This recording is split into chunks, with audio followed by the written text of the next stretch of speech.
Welcome back, everybody. My name is Dr. David Hurst, and I'm your instructor in MAN 3025. And today we're going to be talking about Chapter 1, Innovative Management for a Changing World. So let's start by talking about the state of the art in management today. Now, before about 20 years ago, we kind of began, really 30 years ago, began transitioning into our current economy. Previously, our economy was primarily manufacturing based, and because of that, we needed a lot of people overseeing other people's work to make sure that the product came out properly. Now, a lot of that manufacturing, as many of you know, has been moved to other countries where there's lower costs for labor. That doesn't mean that we don't have a manufacturing sector. It just means that it doesn't dominate the economy the way it used to. In fact, it's a rather small part of the economy in many areas of the country. Whereas previously we had to do things like oversee works, accomplishing tasks, getting things done, making sure that people didn't fight, got along very well, and come up with some conceptualization of where the market might be going.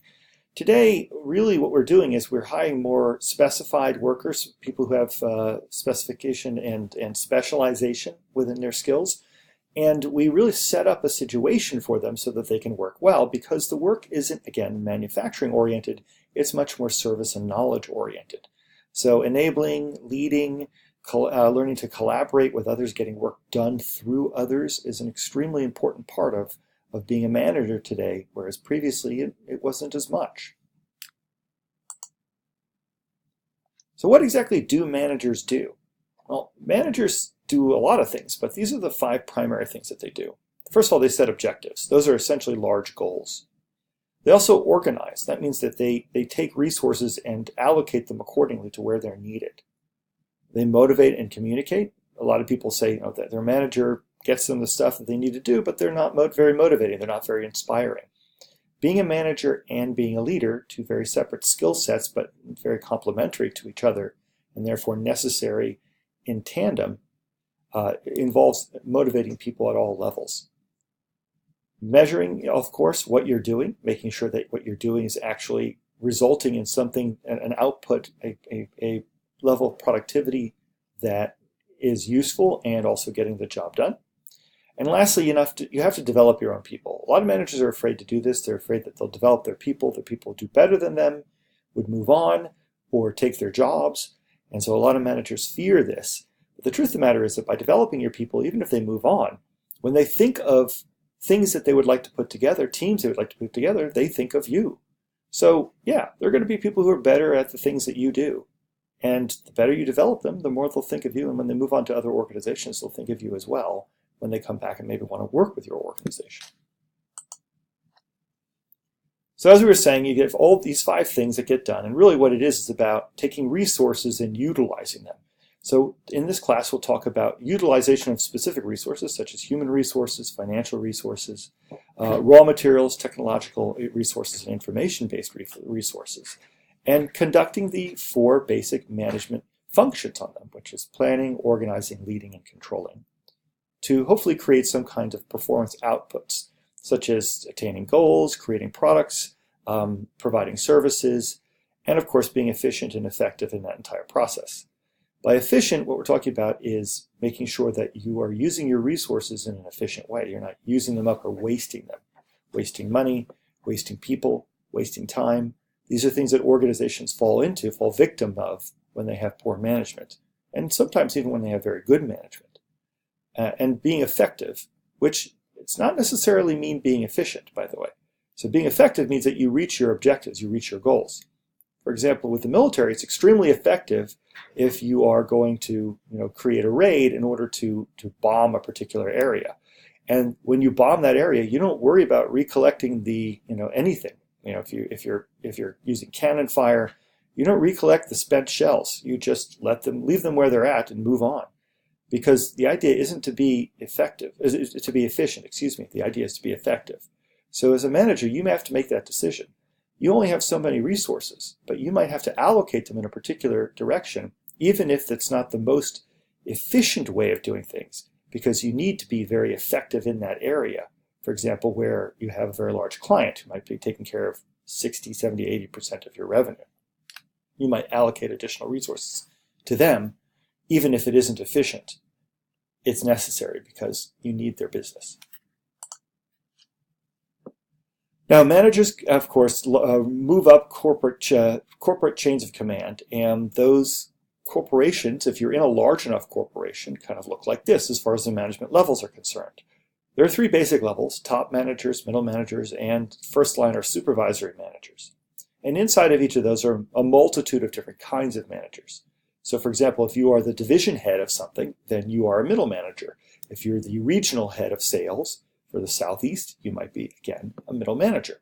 Whereas top managers are vice presidents of whole sections of the company or whole groups.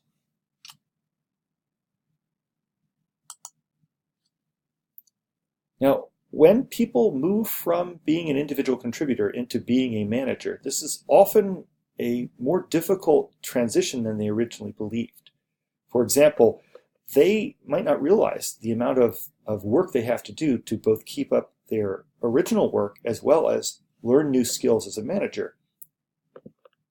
Because as an introductory, as a supervisor, as somebody who is managing at the first level and managing individuals who are non-managerial, most of the time you're doing the same work that they're doing.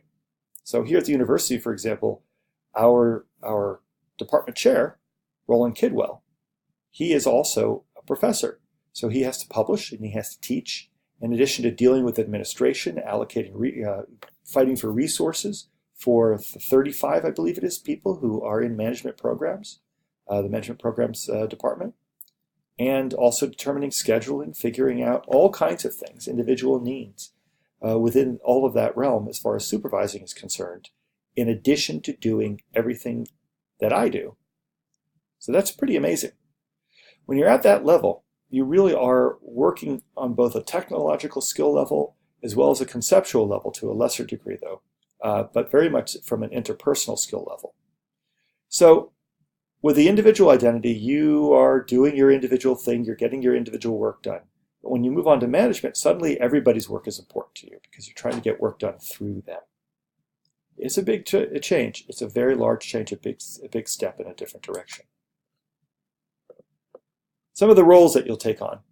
Roles are really important to understand, and we'll talk more about them when we get to talking about leading teams.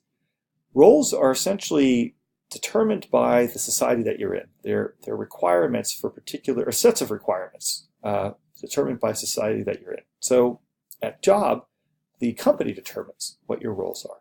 At home, society determines how you're supposed to act, as for example, if you're a sister or a husband or a brother or whatever, or a son.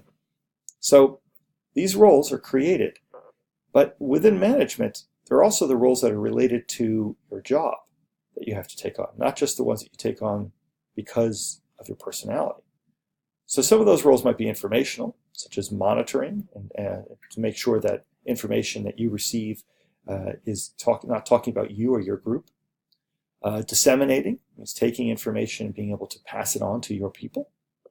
You're a spokesperson, you're a person who speaks out and for the organization as well as for your group. Then you have interpersonal based loans, which include being a figurehead. That means that people will be looking to you to represent the organization, to represent your group. And because of that, you need to act a certain way, both in public and in private, and during your private life, during private hours. You're going to be a leader, a liaison. That means you're going to connect your group to other groups, both peer groups as well as others within the community, and to top-level management. And lastly, you have decision-based roles, which include being an entrepreneur, thinking entrepreneurially, being a disturbance handler. That means dealing with conflict within your group or conflict between your group and another group.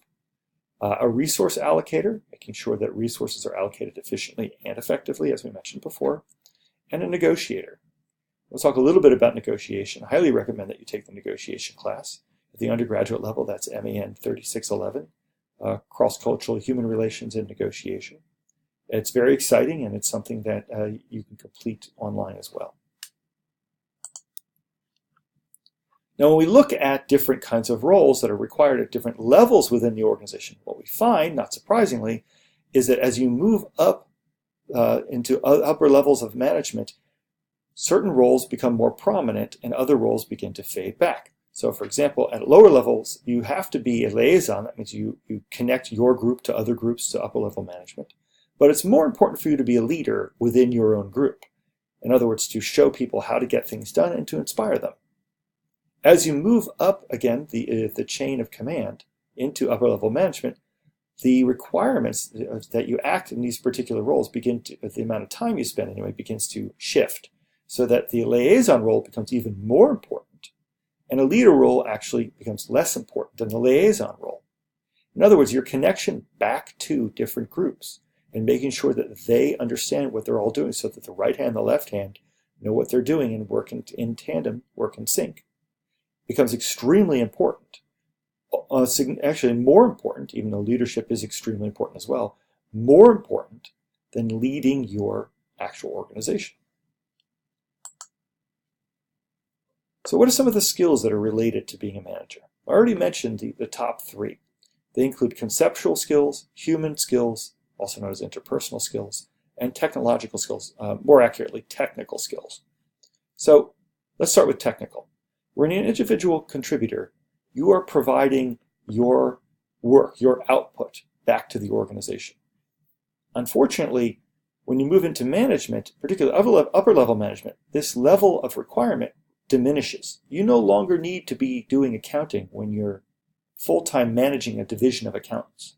You're more interested in resource allocation and leading, and also conceptualizing, seeing where different pieces of information come together in order that affect both you and your group. Not as important when you're a first-line supervisor. You kind of get your orders of what you need to do and you sit down and do it. But when you are in the middle management and upper level management, you do need to understand how the environment is affecting your organization, specifically your division. And lastly, interpersonal skills, also sometimes called human skills, are related to how well you get your people motivated and moving. And that never changes. In fact, it becomes more important as you move into upper level management. So as you can see here from the graphic, technical skills are very important when you are a non-manager or an individual first-line supervisor. Human skills important, but conceptual skills not as important. And that completely flips as you get into middle management, and even more so with conceptual skills becoming even more important when you get into upper level management. So some of the very good behaviors that managers tend to be, that people like from managers include being a good coach, empowering your team, expressing interest in the success and well-being of your team members. People want to know that you are on their side, that you're out to help them. And I don't like this phrase, don't be a sissy. In other words, be productive and results-oriented. I don't know what that has to do with being a sissy, frankly. This is a graphic. I should probably just black that out. Be a good communicator. By the way, that is one of the most important things that you can do, is clearly communicate requirements to your people. It's one of the things that messes people up more than anything else, is not really understanding, worse yet, that they think they understand, but you did not provide enough detail to let them understand the depth of what they need to do in order to get the job done in a way that's satisfactory, makes them look good, and is productive. Helping your employees with career development, having a clear vision and strategy for your team. Even at the first level supervisor level, you need to understand what's your purpose, what's your mission, why are you there? How do you inspire your people to understand how their work relates back to a larger organization?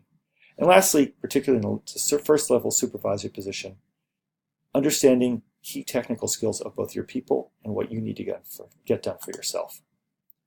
So some of the worst things that people do when skills fail, including unethical behavior, not listening to customers, unable to motivate your employees, not building teams. In order to break them apart, you come in, people, you just kind of create tension, inability to create cooperation. Remember, as a manager, you're trying to get work done through people. So creating cooperation becomes extremely important. You want people to look out for each other and for each other's work so that quality goes up, errors go down, and productivity increases.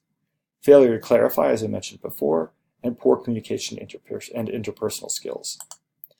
So when you ask people what do they hate the most about their management, being managed, ineffective communication, both practice and in skill of it, are number one. Fortunately for you, this is something you can absolutely be taught. All right, and that is the end of our first video. I hope you enjoyed it. That's the end of chapter 1. Please let me know if you have any questions.